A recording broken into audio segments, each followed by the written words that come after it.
Buen día, mis hermanos. Bienvenidos al Evangelio del Día con padrecarlos.org. Como ya saben, muchos de ustedes estamos empezando un nuevo año litúrgico y en esta ocasión vamos a ver las lecturas del ciclo A. Las lecturas bíblicas en las misas católicas se dividen en 3 años: el año A, el año B, el año C. El año A meditamos primordialmente a San Mateo, el B a San Marcos y el C a San Lucas. A San Juan se le introduce, se van poniendo sobre todo para la Semana Santa, días festivos y a veces también para algunas otras fiestas se pone el Evangelio de San Juan. Mis hermanos, eso es un poquito de liturgia para que sepan. En 3 años, si ustedes escucharan todas las lecturas de cada día, le dan supuestamente una lectura o una vuelta a toda la Biblia, no exactamente a todos los pasajes, pero a los más importantes de la Biblia. Por eso es importante que escuchemos esto. Dentro de 3 años que vuelva a tocar la misma lectura, pues ya tendremos otras necesidades y la lectura nos dirá algo nuevo según la vida en la situación en la que estemos pasando. Así trabaja la palabra de Dios, mis hermanos. Cada vez que la vuelves a escuchar, sobre todo cuando pasó un poco de tiempo, te dice una cosa nueva, porque tú eres una persona diferente cuando la vuelves a escuchar. Nos pasa a todos, mis hermanos. Bien, este día para el Evangelio les voy a dar la cita bíblica, pero antes te invito a que te sientes en algún lugar con tu espalda recta, tu cuello y tus hombros relajados y a respirar profundo, recibiendo la paz de Dios, invitando al Espíritu Santo. Dile: Espíritu de Dios, ven a mí, te lo pido. No te merezco, pero te necesito. Lléname de tu presencia, Espíritu de Dios. Inspírame para que todo lo que yo escuche, piense y haga o diga durante el día sea de acuerdo a tu santa voluntad. Con mis hermanos te decimos todos juntos: gloria al Padre, gloria al Hijo, gloria al Espíritu Santo, como era en un principio, sea ahora y siempre, por los siglos de los siglos. Amén. Bien, mis hermanos, estamos el día de hoy en el sábado de la primera semana de Adviento del ciclo A, como les explicaba al principio. Y el Evangelio que toca hoy es San Mateo capítulo 9, del versículo 35 hasta el capítulo 10, versículo 1, y luego se leen como conclusión en ese mismo capítulo 10, en los versículos del 6 al 8. Y esto compone la lectura evangélica del día de hoy. Dice así la palabra de Dios. En aquel tiempo, Jesús recorría todas las ciudades y los pueblos, enseñando en las sinagogas, predicando el evangelio del reino y curando toda enfermedad y dolencia.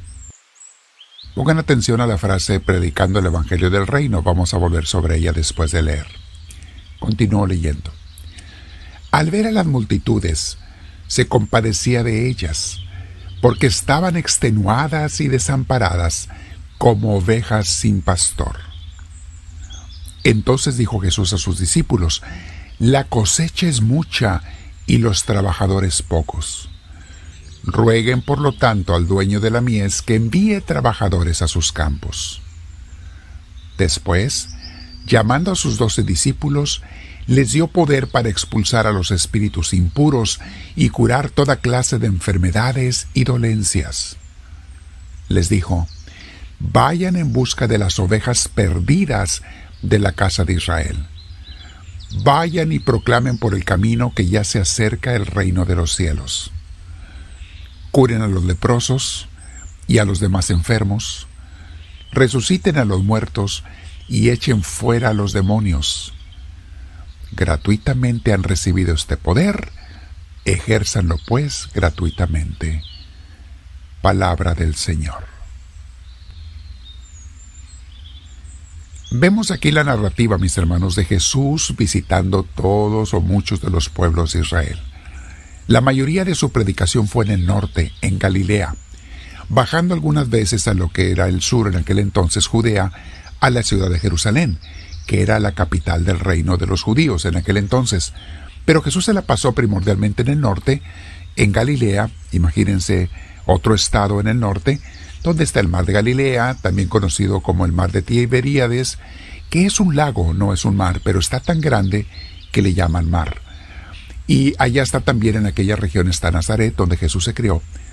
En el sur, muy cerca de Jerusalén, está Belén, donde Jesús nació.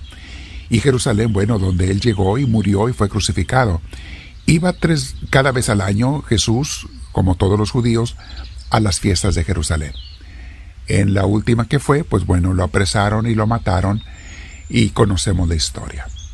Entonces Jesús andaba predicando, y dice, predicaba el evangelio del reino. ¿Qué es esto, mis hermanos?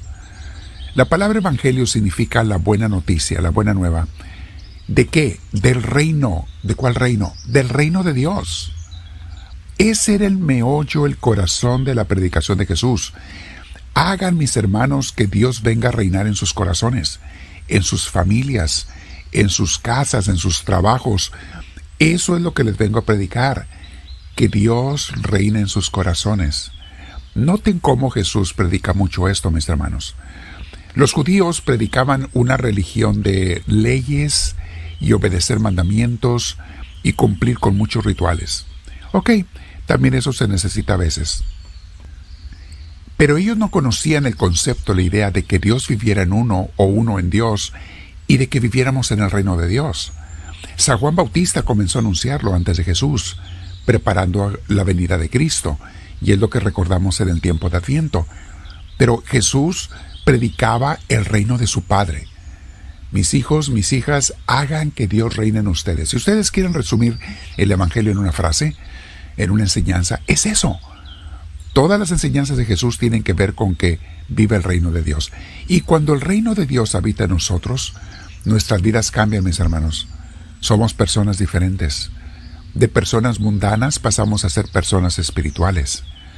Hoy en día hay mucha gente que vive en el mundanismo. ¿Qué significa mundanismo? Que solo se preocupan de las cosas del mundo.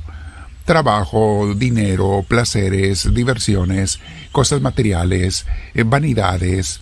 Eso es el mundanismo. Ahora, no es malo que pues nos ocupemos de trabajar lo justo, de las cosas materiales normales, pero eso no puede ser nuestro reino. Y es lo que la mayoría de la gente del mundo reina en sus corazones, el reino del mundo. Jesús dice, no, el reino de los cielos. Cuando nos enseñó a rezar el Padre Nuestro, nos dijo, venga a nosotros tu reino, que le digamos eso al Padre. Venga a nosotros tu reino. Luego continúa la palabra de Dios hablando de los judíos como un pueblo perdido. La gente perdida, dice Jesús, dice el Evangelio, como ovejas sin pastor. Y entonces Jesús manda a los discípulos, a los apóstoles, a predicar, a evangelizar, a sanar, a traer la gente al reino de Dios. La lectura de hoy, mis hermanos, es muy vocacional, porque habla de que pidamos a Dios, hacen falta apóstoles. Pídanle al dueño de la mies que mande obreros a su mies, dice Jesús. La mies es el trigal. Al dueño del trigal, al dueño de la siembra, pídanle que mande obreros a su siembra. Mis hermanos, yo lo vivo en carne propia. ¿Cómo nos faltan obreros?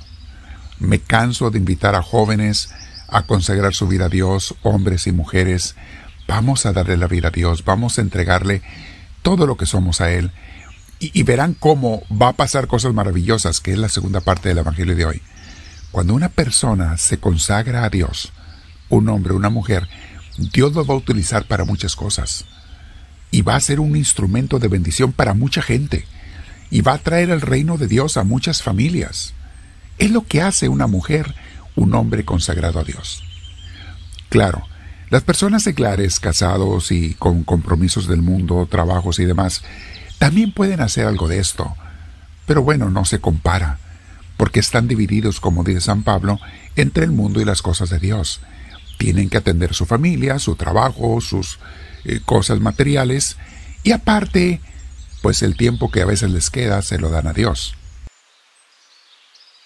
Que para muchas personas es a veces simplemente 1 hora a la semana, es todo lo que le dan a Dios. Los que más sirven a Dios a veces le dan 2, 3 horas a la semana, y hace cuenta que hasta allí llegaron. La gran mayoría de la gente no está consagrada a Dios. Y bueno, están cumpliendo con una misión del mundo, está bien. Pero nos hacen falta esas personas consagradas que Dios quiere mandar, dice Jesús. Los manda a expulsar a los espíritus impuros. O sea, ayudar a la gente a cambiar su vida para el bien, dejar las pasiones carnales, materialistas, el estar piensa y piensa en dinero, en vanidad, etc. Luego dice, los mandó a curar toda clase de enfermedades y dolencias. Esto yo lo he vivido miles de veces, mis hermanos, con tanta gente. Cómo Dios nos utiliza para sanar gente, para todo tipo de enfermedades y dolencias, desde enfermedades físicas y sobre todo las espirituales. Dolencias, la gente viene dolida a la iglesia, mis hermanos. Y el trabajo de los apóstoles y los sucesores de ellos y los ayudantes es liberar a esa gente de sus dolencias. Jesús les dijo, vayan a buscar a las ovejas perdidas. En aquel entonces era de la casa de Israel. Después dijo de todo el mundo, en Mateo 28, vayan a todo el mundo. Vayan y proclamen por el camino que ya se acerca, ¿qué cosa? El reino de los cielos. Es lo mismo, mis hermanos. El reino de Dios, el reino de los cielos, cada vez que oigan esta frase en los evangelios, salvo alguna rara excepción, el reino de Dios, el reino de los cielos se refiere a que Dios reina aquí en la tierra en nosotros. No se refiere al reino de allá donde vamos a ir cuando nos muramos. No se refiere a eso. Se refiere por lo general Jesús a que Dios reine en medio de nosotros. Y por eso dice Jesús, curen a los leprosos y demás enfermos, resuciten a los muertos y echen fuera a los demonios. ¿Vieran cómo nos toca a nosotros, mis hermanos? Invitar a la gente y si ellos cooperan, sacar demonios de parte de ellos. Yo lo he vivido muchas veces, mis hermanos. La gente no se da cuenta, pero trae posesiones demoníacas de diferentes grados. Escuchen el curso que tenemos aquí en Misioneros del Amor de Dios en YouTube. Busquen el canal de Misioneros del Amor de Dios. Escuchen el curso que se llama El demonio o los secretos que el demonio no quiere que sepas. Escuchen y van a darse cuenta. Aquí busquen y lo van a encontrar con Misioneros del Amor de Dios. Nos toca, mis hermanos, a los servidores de Cristo, expulsar al demonio de muchas gentes, de muchas familias. Y créanmelo, nunca va a ser igual el trabajo que hace una persona consagrada a una persona seglar. Hay personas seglares muy santas, porque ofrecen todo su trabajo a Dios, todos sus esfuerzos, le dan el tiempo que les queda a Dios lo más que pueden, pero como les decía, están limitados. Sin embargo, a quienes más puede usar Dios es a las personas consagradas para transformar almas. Inviten a sus hijos a que sean personas de esos que van a la mies del Señor, al trigal del Señor, a recoger almas para Dios. Inviten a sus hijos, ¿por qué no?, a consagrarse al Señor en un seminario, en un convento. Aquí tenemos en Misioneros del Amor de Dios la posibilidad de que los jóvenes también se entreguen a Dios. Invítenlos y verán que podremos llegar a muchas, muchas gentes. Por último, dice Jesús lo siguiente. Gratuitamente han recibido este poder, ejérzanlo pues gratuitamente. Quédate meditando, mi hermana, mi hermano, con Dios en este día. Platica con Él, comparte la enseñanza con tus contactos, suscríbete en YouTube si no lo has hecho y dile al Señor, háblame, Señor, que tu siervo te escucha.